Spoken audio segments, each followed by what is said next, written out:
Tonight, one page decides if Ginevra's house survives. Florence, 1425. A seal slams wood. The room flinches, then pretends it didn't.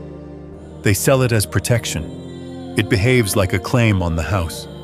The terms glitter: 11 to 12%, 7.5 or 15 years, and the fine print turns into a knock. Stay. Before the end, the 3-line contract that saved her house appears, and it will either save yours or scare you clean. A notary opens a heavy ledger. Monte delle Doti. A father signs. Ginevra's name enters the book. On paper, it looks safe. In life, it stores sparks. Wax hisses. The seal cools like a coin on a tongue. No one breathes until the book closes. No one says the quiet parts. The dowry is hers. Inside rules written by men. When those rules wake, they don't knock, they show up at dawn and list your things and call it mercy. If they come angry, they bring clerks and officers, and a house disappears faster than a rumor. Gift or collateral, choose now. Pick wrong, and officers read your love like a bill. Then they measure your doorframe. Today's version: pick wrong, and your bank app becomes the notary. The paper trail never sleeps. Outside, the street smells of olives and wet timber. Inside, a mother counts linens like borders on a map. A father rehearses a tidy future under his breath. Collect on time, marry well, keep the house. Ginevra laughs on the steps. The ledger does not laugh back. The walk home turns into quiet math. Months into years, years into risk. Pride and caution share a table and refuse to look at each other. The family inventory starts early, bracelets weighed, fabrics named, promises measured like grain. Romance yields to receipts. Memories don't count as payment. Windows go dark, but the contract keeps breathing. The city prefers paper to people. Paper does not faint, argue, or ask for grace. At the door, the seal is still warm through a coat, cooling like a borrowed stone. Somewhere across town, the ledger sleeps on a notary's table, heavy as a closed mouth. Morning will price affection in coins, in bracelets, in obedience. Morning will measure love in signatures. God forgives. Ledgers don't. And the city, polite as a banker, keeps counting. By tomorrow, that ink will show whether it bought a marriage or signed the deed over to the law. Florence explains itself like a sermon. After the plague, too few hands, too many graves, a treasury with a cough. The city wanted 2 miracles at once: cool the bidding wars for brides and refill the chest for wars, walls, and wages. So it built a clean machine with a holy name, Monte delle Doti, and promised families safety while the state took steady cash. Officials promised calmer prices. Notaries promised calmer nerves. What it calmed was panic, just long enough for the city to borrow your patience. The pitch was simple. Enroll a daughter early, let the money grow, stop the vanity parade of silk and gold. Interest for you, order for everyone. Faith, hope, and compound interest. Enrollment required coin, not romance. Dates, sums, signatures. The payout waited for a wedding. No wedding, no release. The float served the city while households rehearsed their futures. It looked like public virtue and felt like private collateral, a fund that marketed love and called it stability. In the palazzo, men in fur-lined sleeves spoke softly about moderation. Moderation sounds gentle in council halls and smells like smoke in kitchens. Fathers nodded. Mothers counted. Daughters were told not to worry. Worry isn't a ledger line. It doesn't travel. Ginevra's street learned the script fast. A baker enrolled his eldest and stopped pretending he could afford rubies. A dyer enrolled 2 girls and practiced smiling when clients paid late. The convent took in a cousin who never found her number. The city said it was saving families from themselves. The city rarely meets itself in a mirror. Ginevra's father slept better with rules. Rules give you someone to blame when the future arrives in uniform. He told himself the fund would cool the frenzy, no more arms race, just a steady price for honor. He spoke like a man tying a ribbon around a storm. Today you'd call it a savings product with a civic logo. You'd tap an app and watch a green line rise while fees and fine print hum in the walls. Different glass, same wine. The machine was ready. The family was enrolled. Now the market would decide whether safety meant smaller dowries or merely prettier debts. Tomorrow, the first rumor would test the seal. Risk doesn't shout. It writes in the margins. The Monty's books look neat columns, dates, sums, until a small note ends a life with a line. In some years, 1 in 5 entered never reached a payout. The math balances. The room doesn't. Paper is fluent in endings. Ginevra's street doesn't read statistics. It reads kitchens. A mother stops setting one bowl. A father learns how quiet a house can be when money is tied to a future that never arrives. The fund thrives on patience. Fate charges its own fee. If hope ends early, the account's still clear, just not in the room where people breathe.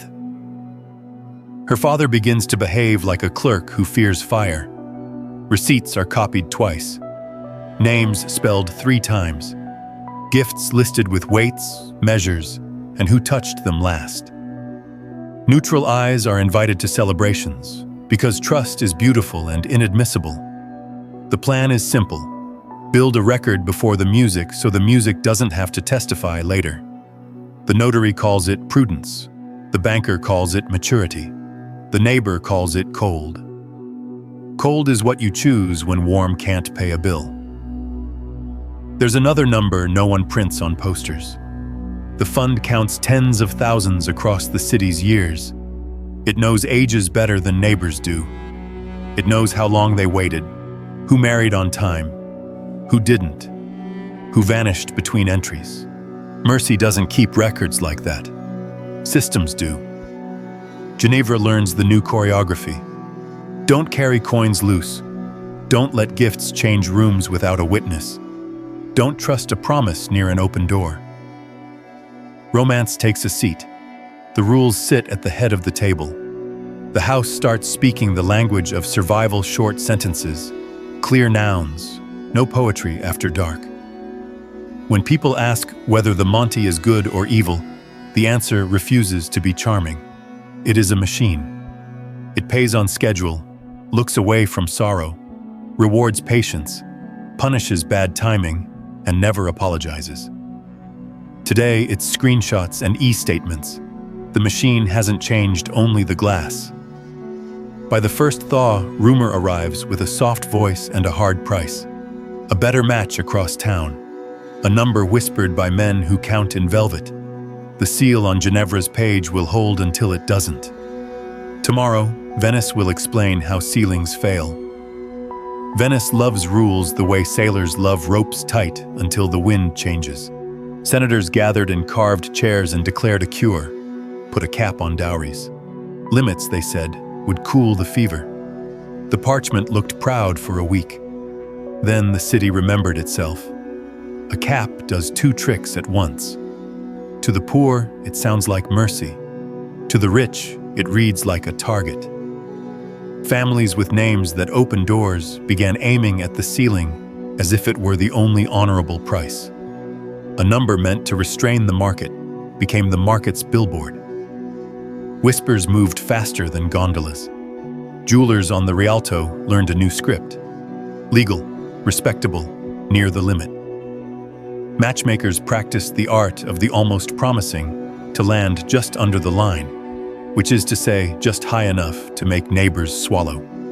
Priests blessed the same hands that counted. The law kept its gloves on. When grumbling grew loud in the right houses, the Senate adjusted the cure. The ceiling rose 3,000 ducats and called itself practical. A rule that can be lifted by complaint is not a rule. It's a ladder. Men climbed. Prices followed. Venice announced moderation and sold prestige. Ginevra's Florence heard it all in pieces. A cousin back from trade, a clerk who reads decrees for sport, a banker who smiles when he is bored. The lesson traveled fine without a boat. If a city teaches you a number, you will spend to reach it. Caps are magnets. They pull even when you swear you're made of iron. At supper, her father tried to sound comforted. "At least there's a limit," he said, as if limits don't move. Her mother folded linen with the care people use for maps they do not trust. Ginevra listened to numbers dressed as virtue and learned the shape of a trap with manners. The law had discovered a new kind of gravity. Raise the sky and call it restraint. Ceilings fail politely first with a sigh, then with a staircase. By the time the ink dries, the street has learned the new price of respect. Next comes the bill everyone pretends not to recognize. Prices that climb anyway. Tomorrow, the parish ledger will show what the Senate's ladder truly costs. The parish ledger doesn't argue, it adds. In San Giacomo dell'Orio, one careful hand totaled a century of marriages and found the quiet violence. The average dowry climbs roughly 60% between 1297 and 1423. A modest line on parchment, a heavy line in kitchens. Inflation doesn't knock. It rearranges chairs and asks who should stop eating first. The ceiling in Venice was meant to cool the room. Instead, it taught fathers a number to chase. Jewelers learned to say respectable. Tailors learned to say within the limit. Matchmakers learned to say almost, which is another word for pay more. When a rule brings a ladder, men climb. When men climb, prices follow. The city called it moderation. The street learned a new price for dignity. Ginevra's neighborhood adjusted its posture. A baker cut lace from his daughter's sleeves and called it fashion. A dyer priced silk like a prayer and took credit like a sin. A cousin whispered that rubies photograph better than promises. Respectability became a costume with seams that tear in private. At home, her mother spread linens the way generals spread maps, moving borders an inch to save a hill. Her father pushed beans across the table to show how a number becomes a wall. He said only this once, the way men say it, when they know it won't be. He began speaking in units, bracelets, bolts, ounces. Love had units now, so did shame. The pawnbroker weighed a necklace and smiled. "Light," he said, as if the word weren't a verdict. He kept the tone gentle, the way thieves do when they carry a receipt. Ginevra stood beside the scale and learned that memory is not collateral, metal is. A parish total is not a sermon, but it preaches, raise the sky and purses open. Families sell the vineyard and keep the bottle for photographs. The city says the market is cooler. The market replies by sweating in gold. Today you'd call it anchoring teach a price, and it owns the room. Yesterday they called it honor. Either way, the bill arrives. Florence hears Venice's math and pretends it isn't fluent. Pretending is free until it isn't. Next, the law will show how protection sounds on paper and how control sounds at home. Tomorrow, a clause will sit down at Ginevra's table and choose a chair with arms. The clause arrives politely and changes the room. Hers in name, his in management, value to be preserved. On parchment, it sounds protective. In a house, it sounds like rent on your own life. A notary clears his throat. Ink waits. Ginevra's father holds the folder like medicine with a warning label. The groom's uncle smiles the way men smile when they already know the outcome. Everyone nods because nodding is free. The language is tidy. The dowry remains hers. The husband manages. Its value must not fall. Tidy words breed messy days. Management means keys. Preservation means permission. The bracelet moves only with a signature. The chest opens only with a witness. A promise of safety becomes a schedule of approvals. At the table, lists outnumber promises. Who keeps the ledger? Who decides when to sell silk for grain? Whose emergency qualifies? The notary points to the line that solves everything and solves nothing. In the interest of the household, he says, as if interest were a person at the door. Ginevra learns the new verbs: request, authorize, record. The house learns the new silences. Before noon, after guests, during arguments. Paper drains heat from speech. A wife may own, a husband may move. The distance between those two sentences is where control lives. Her mother swallows the question she wants to ask. What happens when preservation costs more than dignity? Her father signs because he trusts rules to hold when people don't. The groom signs because the rules now carry his name. Read this line: hers in name, his in management. Swap parchment for PDFs, same clause, new font. Would you sign or walk? If your prenup says this, is it protection or a leash? Back in the room, the quill moves again. The notary logs the list of gifts as if inventory were affection. Neighbors call the setup prudent. Prudent is what you call a cage when the bars are polished. Night tests the paper. A brother asks to move a trunk. An in-law asks to inspect a necklace.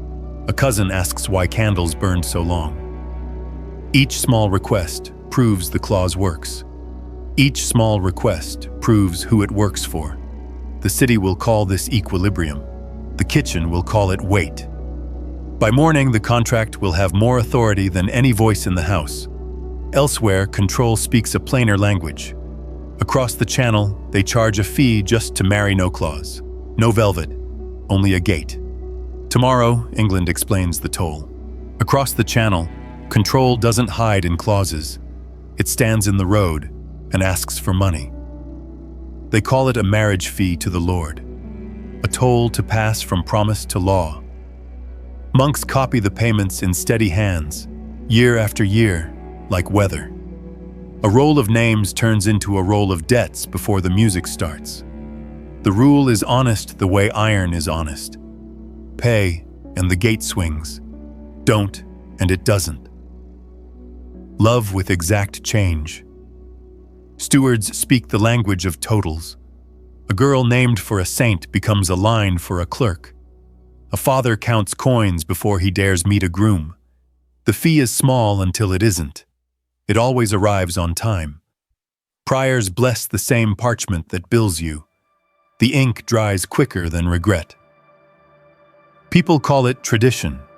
Tradition here is a cashier with better robes, romantic if your type is tax-exempt. Word of such gates travels well. Traders bring more than cloth. They bring systems. In Florence, a notary smiles while the paper tightens. In England, the gatekeeper keeps his hand out. One sells safety with a clause. The other sells permission with a price. Both teach the same lesson. The heart does not enter without paying someone first. Ginevra listens to men compare methods over wine. One praises order, one praises clarity. Neither pays her house bill. She understands the difference. A fee you see and a fee you feel. The first stings once, the second lives with you. At home, her mother tests a thought she can't forgive. Maybe the loud gate is kinder than the soft cage. At least a toll does not follow you into the pantry. At least it doesn't sit in your chest and ask for signatures between breaths. Her father shakes his head and says rules are protection. He says it because he needs to. Today we would call it a service charge. We would click agree and move on. The gate moved off the road and into the screen. The hand is the same. Night folds the street. The talk of foreign fees fades, and the local weight returns. Here, the cost arrives labeled as prudence, stamped as moderation, wrapped in good manners. Here, the bill is a schedule with witnesses.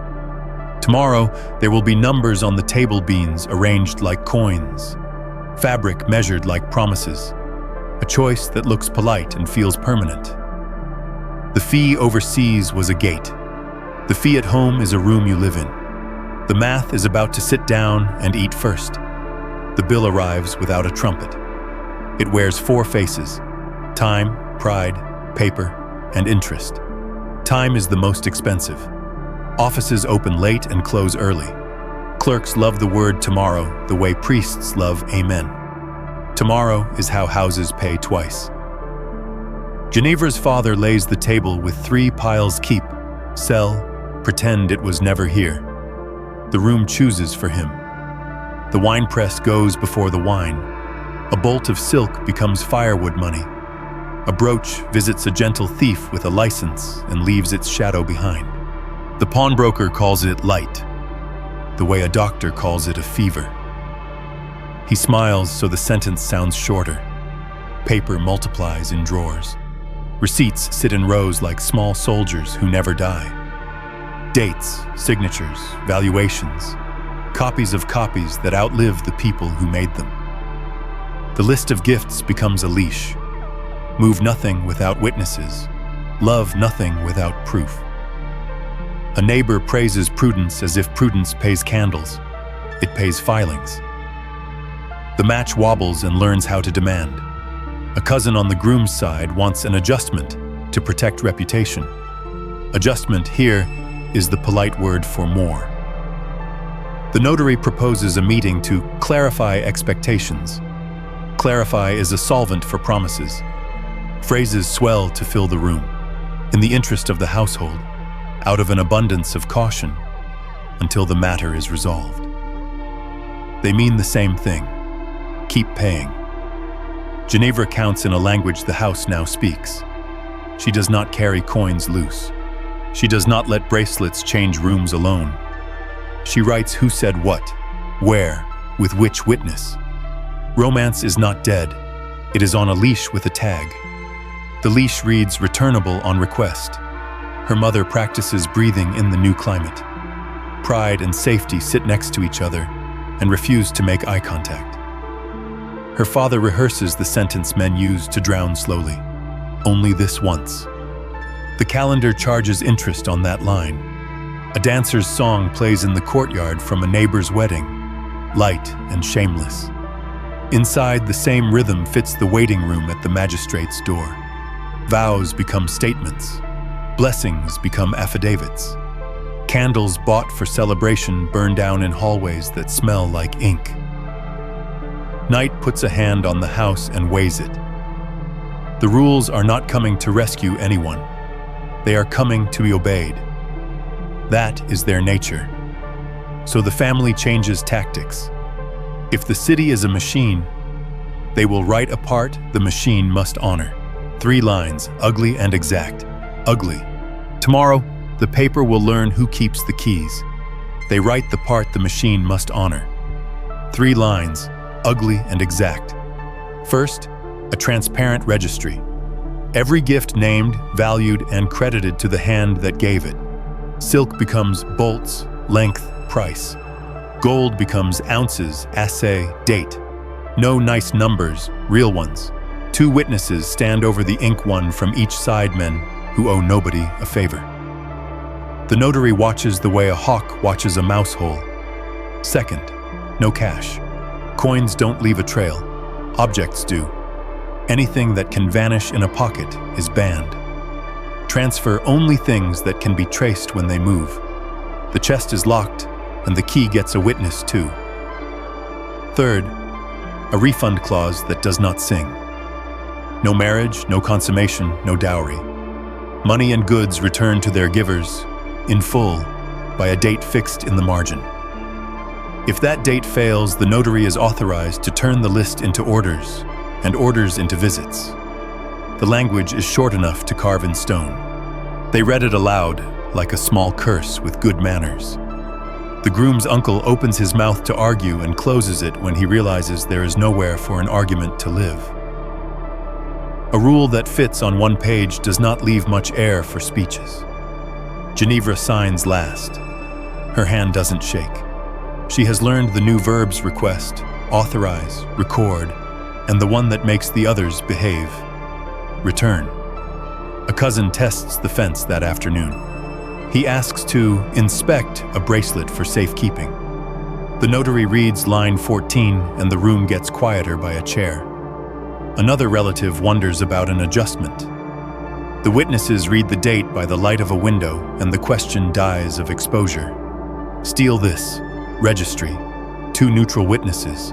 No cash. Today it's a shared document. 2 IDs on camera and card or bank transfer only. 3 lines now, or 3 generations later. The house feels different by evening. Not lighter houses rarely do, but steadier, like a ship that has found the wind and refuses to be pushed by hands on the rail. Candles burn without interviews. Doors open without explanations. The paper, for once, answers to the people who signed it. Outside, music from another courtyard tries to sell the old faith. Celebrate first, count later. Here, counting is the celebration. Thieves hate receipts. So do in-laws with creative memories. Night comes and finds the keys still at home. The city has not changed its nature. It never will. But this page has teeth, and it bites for the right side. Morning will ask a last question, the one that faces every house on this street. Can a fix for one family save the next? Tomorrow, the answer leaves the table and walks out the door. Morning arrives without ceremony and finds the keys where they should be. The house looks the same from the street. Inside, it has new bones. Doors open without explanations. Candles burn to the wick, and no one asks for a witness to the flame.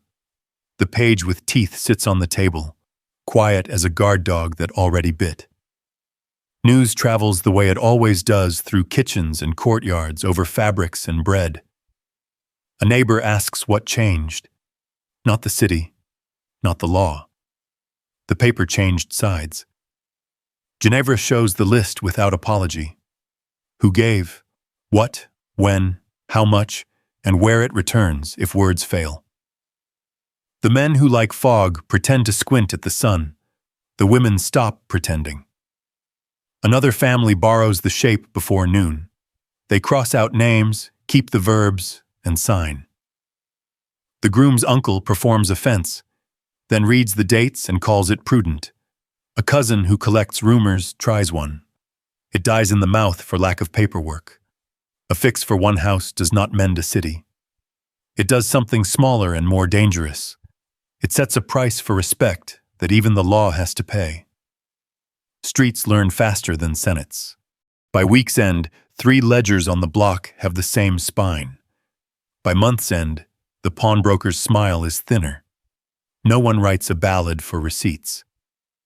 That's fine. They don't need music.